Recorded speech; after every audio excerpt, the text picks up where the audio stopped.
आपका स्वागत है। मैं तनु और आप देख रहे हैं तहलका लाइव टुडे न्यूज, देश की आवाज। दिल्ली कोचिंग सेंटर घटना क्यों हुआ? आप मंत्री आतिशी मारलेना ने बताई कई वजह। दिल्ली मंत्री और आप नेता आतिशी ने कहा कि दो महत्वपूर्ण चीजें सामने आई हैं। पहला, जो नाले उस क्षेत्र में जलभराव के लिए जिम्मेदार थे, उस पर वहां के सारे कोचिंग सेंटर ने अतिक्रमण किया हुआ था, जिसकी वजह से नाले से पानी नहीं निकल पा रहा था। दूसरा, बेसमेंट में क्लास और लाइब्रेरी चल रही थी, तो वही 100% गैर कानूनी था। बेसमेंट का प्रयोग पार्किंग और स्टोरेज के लिए किया जा सकता था। प्रारंभिक रिपोर्ट के आधार पर एमएससी ने कार्रवाई शुरू की। जो जेई जिम्मेदार था उसे एमसीडी से बर्खास्त कर दिया गया है। एई को तुरंत सस्पेंड कर दिया गया है। मैं आपको भरोसा दिलाना चाहती हूं कि जैसे ही पूरी जांच रिपोर्ट सामने आएगी और इन अधिकारियों के अलावा कोई भी अधिकारी शामिल हुआ तो उसके खिलाफ सख्त कार्रवाई की जाएगी। है जो कोर्ट ऑफ लॉ में प्रेजेंट करी जाती है। 24 घंटे का समय दिया गया दिल्ली सरकार के रेवेन्यू डिपार्टमेंट को, डीएम्स को, कि वे इस पे रिपोर्ट देंगे। कुछ डिले के साथ एक इंटरिम इंक्वायरी की रिपोर्ट आई जो मुझे 29 तारीख को दी गई। एमसीडी द्वारा भी एक प्रिलिमिनरी इंक्वायरी रिपोर्ट सामने रखी गई। दो महत्वपूर्ण चीजें सामने आई इस एक्सीडेंट के पीछे।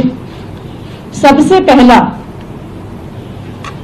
जो ड्रेन उस एरिया में वाटर लॉगिंग के लिए जिम्मेदार था, उस पर वहां के सारे कोचिंग सेंटर्स ने इंक्रोचमेंट किया हुआ था, जिसकी वजह से ड्रेन से पानी नहीं निकल पाया।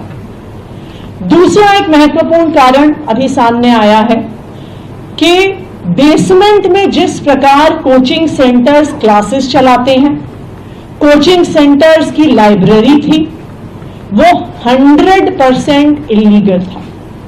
जो बिल्डिंग डिपार्टमेंट द्वारा इस कोचिंग सेंटर को परमिशन दी गई थी, उसमें बेसमेंट का प्रयोग सिर्फ और सिर्फ पार्किंग और स्टोरेज के लिए किया जा सकता था। जो बाकी इंक्वायरी रिपोर्ट है वो अभी 7 दिन में आएगी, लेकिन प्रिलिमिनरी इंक्वायरी रिपोर्ट के आधार पर ही एमसीडी ने तुरंत कार्रवाई शुरू कर दी। सबसे पहले जो जेई जिम्मेदार थे वहां पे ड्रेन की मेंटेनेंस के लिए, जिनकी जिम्मेदारी थी ये देखना कि ड्रेन पर इंक्रोचमेंट ना हो, जिसकी जिम्मेदारी थी ये देखना कि किसी भी प्रकार की इलीगल एक्टिविटी वहां पर फील्ड पर नहीं चल रही है, उस जेई पर सख्त से सख्त कार्रवाई हुई और उसको एमसीडी से टर्मिनेट कर दिया गया है।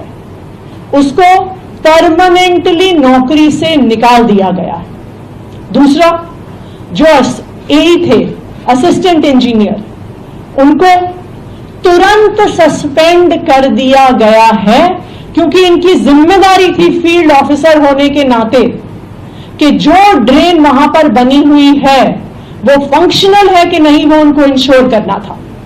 उनकी जिम्मेदारी थी कि जिन परमिशंस के आधार पर वहां पर बिल्डिंग कंप्लीशन सर्टिफिकेट दिया हुआ है, क्या उन रूल्स और रेगुलेशंस को फॉलो किया जा रहा है या नहीं किया जा रहा। इसलिए इन दोनों अफसरों पर तुरंत कार्रवाई करी गई। मैं आज दिल्ली के लोगों को और देश के लोगों को यह भरोसा दिलाना चाहती हूं कि जैसे ही पूरी इंक्वायरी रिपोर्ट सामने आएगी और अगर इन अफसरों के अलावा और कोई भी अफसर जिम्मेदार पाया गया जिसकी अपनी ड्यूटी ना करने की वजह से इतनी बड़ी त्रासदी हुई, चाहे वो अफसर एक जूनियर अफसर हो, चाहे वो सीनियर मोस्ट व्यक्ति हो, किसी को भी बख्शा नहीं जाएगा। उन पर सख्त से सख्त कार्रवाई करी जाएगी। इतना ही, आगे फिर होगी ऐसी ही मुलाकात किसी खास खबर के साथ। तब तक के लिए नमस्कार और देखते रहिए तहलका लाइव टुडे न्यूज। ऐसी ही खबरों को देखने के लिए आप हमारे चैनल को लाइक करें, शेयर करें, सब्सक्राइब करें।